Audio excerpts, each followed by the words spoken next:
I was a founder member of a theatre called the Young Vic. That was 1970. And we were all on 35 quid a week. And Frank Dunlop, who ran the place, was very good about letting us do outside work. So if one went off to make a movie or a TV, he'd leave you out of the next show. So you would be doing the play in the evenings that you've been doing, but you just wouldn't rehearse the next play. So I might be playing Mercutio in the evening or Jimmy Porter in Look Back in Anger.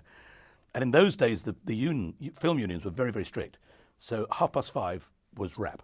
You finished at 5:30, so which gave you time to get back to the theatre to do the show in the evenings. So all on 35 quid a week, one needed some extra money. And at the time, you could either do TV or film, and they were not very good English B-movies. And I thought, well, if you do not very good films, nobody sees them. But if you do bad television, everybody sees it. So I chose to do varying degrees of not very good films, not knowing that 25 years later or whatever, they'd all turn up on the television at 1 o'clock in the morning and stuff like that. But so this script came through, sent over from my agent, and I opened it up and it said, 6 chop dog Harley Davidsons crest the brow of the hill. I rang my agent, I said, I'll do it. I'll have some of that.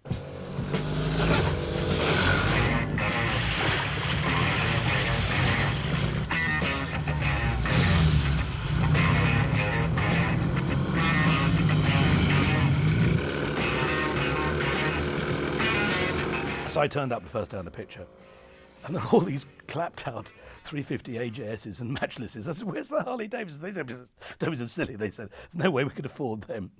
And the biggest part of the unit was the mechanics. They had 8 full-time mechanics working, keeping these damn machines working, because they were all falling to pieces.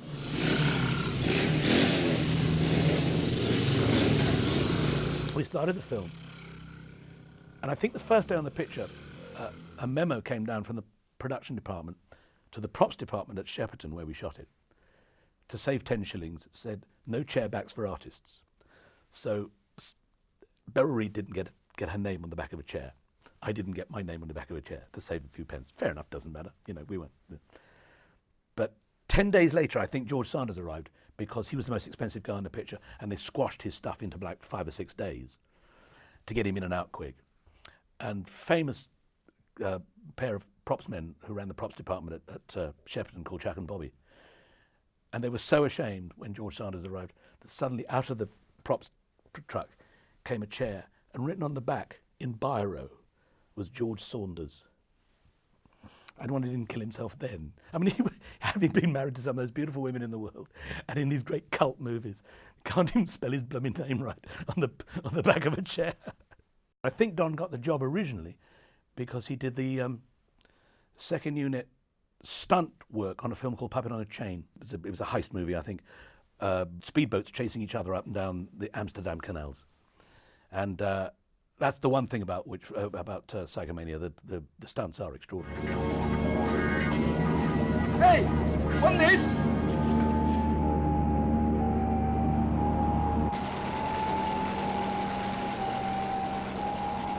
There's a lovely stunt man called Cliff Diggins, who was my stunt double on the picture. And because I was a mad motorcyclist, I mean, and I wanted to do these, so no, we're quite right. So he did all my stunts for me, and I would never go, whenever I did a film, I wouldn't go and watch a stunt being done. There was just something about watching somebody doing something nasty for you. And Cliff did 3 stunts for me on the picture, and he ended up in hospital after each one. Because in those days, English stuntmen, possibly now even, they couldn't specialize. They had to be able to do everything. American stuntmen can make a living just doing falling horses or rolling cars. But these guys just had to do everything. And the stunt where I drive off the Thames, off the M3, it was the film was shot on the M3 before it opened. They were building the M3. They were building the M3 at the time. And I commit suicide driving off the bridge into the Thames, and Cliff managed to hit the river before the bike. And the bike fell on top of it.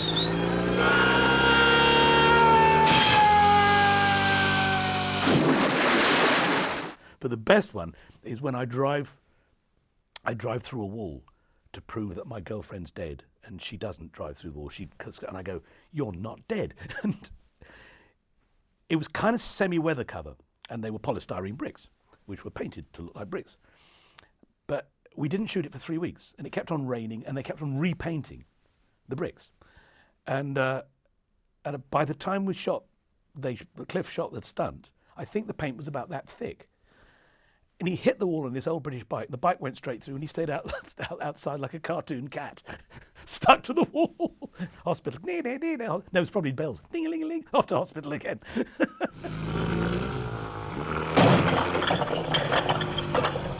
Driving the bike through the the mini market or whatever it was. And at one point, later in the film, I lit up a cigarette. And Don said, no, don't smoke. I said, what do you mean? He said, don't smoke. We'll never be able to sell it to television. I said, I've just run over a baby in a pram in a mini market. He said, no, that's all right, but they won't allow smoking through.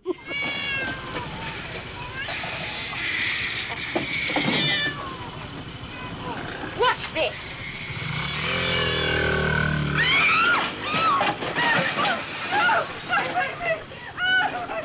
When the guy jumps off the flyover onto the motorway, and they dug a pit in the motorway and filled it with mattresses and boxes, and they did it with a dummy, exactly the same weight as the guy jumping off the thing, to time exactly where it would go, and the thing would go over him. And that was a big stunt. That was a hairy stunt, that one. They dug the grave, put a bike in it, and then they dug a ramp all the way up, out of shot, out of frame. And he started a good long way away and drove down the ramp and then into the grave and up the other side. Well done, Cliff. That was good. That was one he didn't end up in hospital, did he? You know the legend? Yes, some witches were supposed to have been turned into stone, weren't they? Yes, you see, they broke a bargain that they'd made with superior powers. They had to be punished. There's a story, possibly apocryphal, but it's been told so many times now, that when George Sanders saw an answer print of this film, he was in Madrid at the time, I don't know how he saw an answer print, he saw the film, went back to his hotel room and killed himself. That's the story. And left a note saying, I'm so bored. If you're afraid, we won't think any less of you.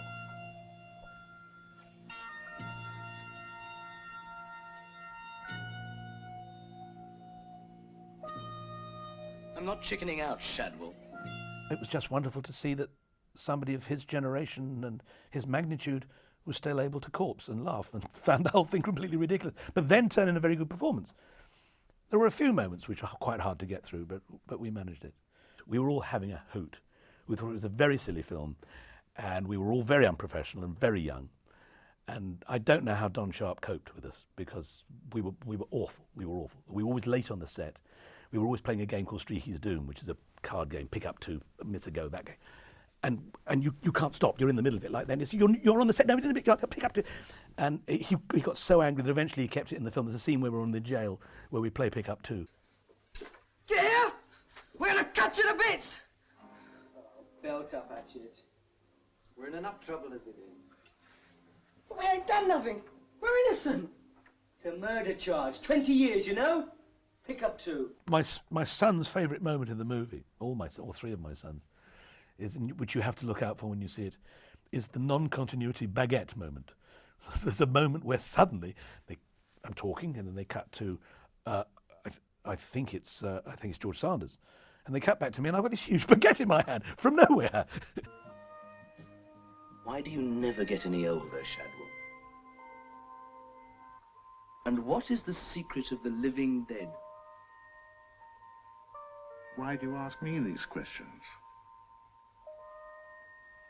And my sons watched that film just for that moment. They fast forward. They wanted, let's see the baguette moment, Dad.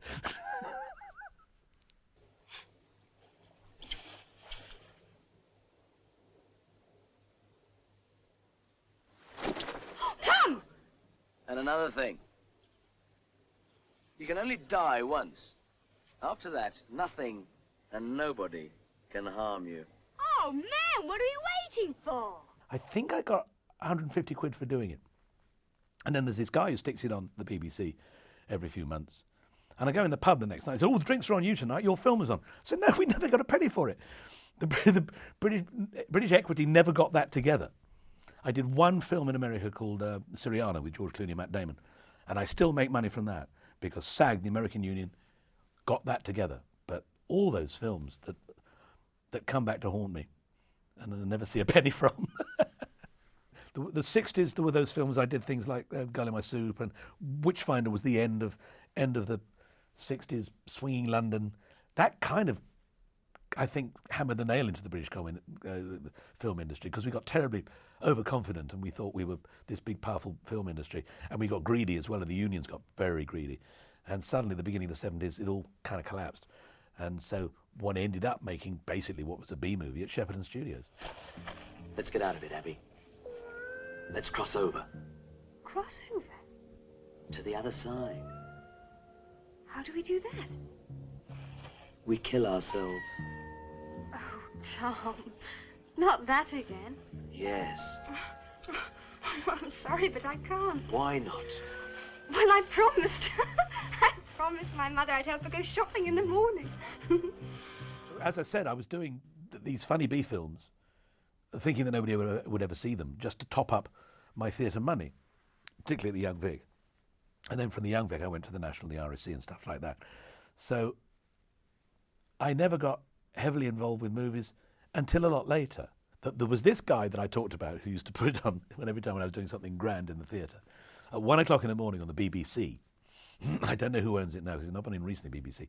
Probably go to one of those horror channels or something like that. But there was this guy who used to put it on, and I think it would go on like 1 o'clock in the morning. And kids who were underage and weren't allowed to see films like that would creep out of bed and watch it. 7, 8, 9-year-olds, boys mainly, would watch these films. And I think they've grown up with this vision of it, of being this ultra special, amazing special effects stunt movie with very, very scary things in it. And they've never quite grown out of it. And that's the only thing I can think of. I don't think new generations of young people are discovering it. I don't know. It's weird. Strange things happen. I walked into a lift the other day at a shop, and a man started quoting bits of dialogue to me in the bits of script in the lift. Very strange. And I've only ever been to one of those convention things, and of all the things that I've done, I think that was the one that drew the most interest from people. It was very, very weird, very bizarre. Can't pass judgment. I don't know why.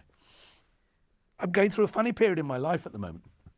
I've hit my 70s now, and I've done 5 movies in the last year, short bits in movies, with young directors coming out of film school and doing their first feature. And because of Witchfinder, but also because of Psychomania, they want me to do 4 or 5 days on their picture, like as a bit of a lucky mascot, that some of the cult might rub off on them as well. So I mustn't knock Psychomania. It's still getting me work.